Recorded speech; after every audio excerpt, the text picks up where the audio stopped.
भारतीय नौसेना की दो महिला अधिकारियों लेफ्टिनेंट कमांडर दिलना के और लेफ्टिनेंट कमांडर रूपा ए ने अपनी साहसिक यात्रा के दौरान भारतीय नौसेना के पोत आईएनएस तारिणी पर सागर परिक्रमा के महत्वपूर्ण अभियान को सफलतापूर्वक अंजाम दिया है।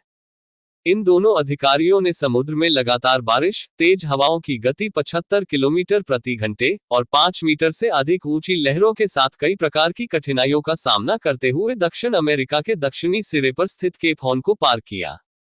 इस यात्रा के दौरान इन अधिकारियों ने अपनी दृढ़ता, साहस और नौवहन विशेषज्ञता का अद्वितीय प्रदर्शन किया और भारतीय नौसेना का नाम गौरवपूर्ण रूप से इतिहास में दर्ज कर लिया। लेफ्टिनेंट कमांडर दिलना और लेफ्टिनेंट कमांडर रूपा भारतीय नौसेना के विशेष अभियान नाविक सागर परिक्रमा द्वितीय में भाग ले रही हैं। इस अभियान के तहत ये दोनों महिला अधिकारी आईएनएस तारिणी नौका पर सवार होकर समुद्र के अत्यधिक खतरनाक और जोखिमपूर्ण जलमार्ग ड्रेक पासेज से होकर यात्रा कर रही हैं।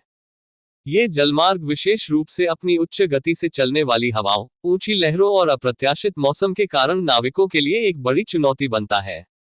यही कारण है कि इस मार्ग को पार करने के लिए अत्यधिक साहस और नौवहन कौशल की आवश्यकता होती है।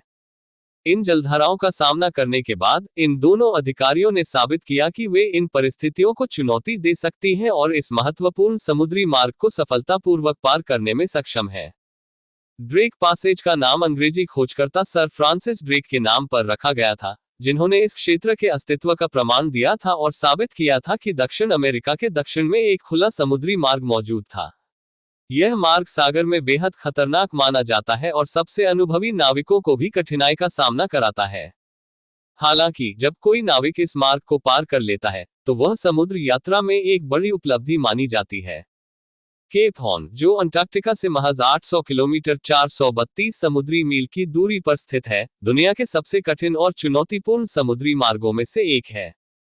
इस क्षेत्र का मौसम अत्यधिक कठोर होता है और यहाँ यात्रा करने के लिए एक नाविक को असाधारण नौवहन कौशल और साहस की आवश्यकता होती है।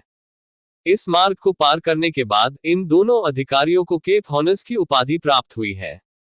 यह सम्मान परंपरागत रूप से उन नाविकों को दिया जाता है जिन्होंने इस खतरनाक जलमार्ग को सफलतापूर्वक पार किया है। यह अभियान भारतीय नौसेना की एक अत्यधिक चुनौतीपूर्ण परियोजना है जो दो महिला अधिकारियों द्वारा पूरी की जा रही है। 2 अक्टूबर 2024 को गोवा से शुरू हुआ यह अभियान 8 महीने के लंबे सफर में लगभग 21,600 समुद्री मील की दूरी तय करेगा। लेफ्टिनेंट कमांडर दिलना और लेफ्टिनेंट कमांडर रूपा 2025 के मई में गोवा लौटने की योजना बना रही हैं।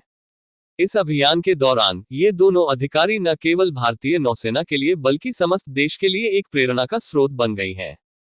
ताज़ा तरीन खबरों को जानने के लिए अभी टाइप करें दिव्य दिल्ली न्यूज़। नीचे दिए गए सब्सक्राइब बटन को दबाएं और नोटिफिकेशन के लिए दिए गए बेल आइकन को क्लिक करें। हमारे वीडियोस को लाइक, शेयर और कमेंट करना ना भूलें।